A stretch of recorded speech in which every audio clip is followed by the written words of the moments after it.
Il sangue che gli ha dato un'indisponente sarà quando sarà soldato nel reggimento di papà.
Questo piacere, contento sono averlo soldato, sarò l'Italia un bravo bersagliere, perché alla madre il cuore contornato, che il tricolore è simbolo d'amore, combatterò finché mi batte il cuore, con bersagliere batti contento, non bacio l'altro al reggimento, e più bel vento, luce che vede, sono la fierezza di un bersagliere, addio cardine. Siete le gemme delle maschette, i baci vostri fanno piacere, ancora ardente un bersagliere. Mamma ti scrivo solo una parola, per dirti che sono venuto al reggimento. Mi sembra un sogno d'essere bersagliere, quando cammino con le più al vento, e quando in testa suona la fanfara, sento nel cuore una gran gioia rara, con bersagliere.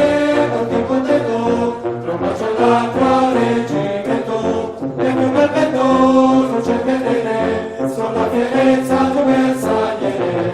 Addio cardine, ciao pugliette, che te vedere.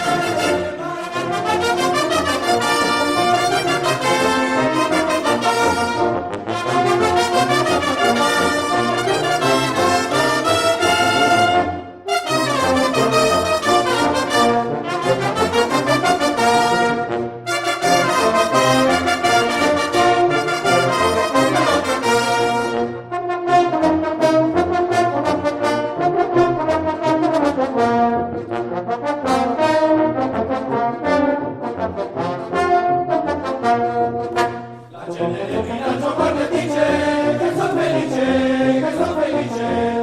e parla quasi tutto il vicinato, perché sono entrato un bersagliere. Ho preso il tempo di combattere con papà, ci sposeremo appena concetà.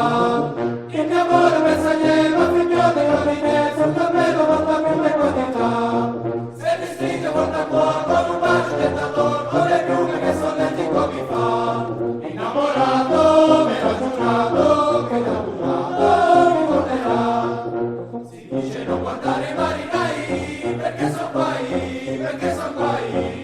Il bersagliere invece è un'altra cosa, ogni promessa è verità. Se il bersagliere ti giura che ti sposerà, puoi essere sicura che lo fa.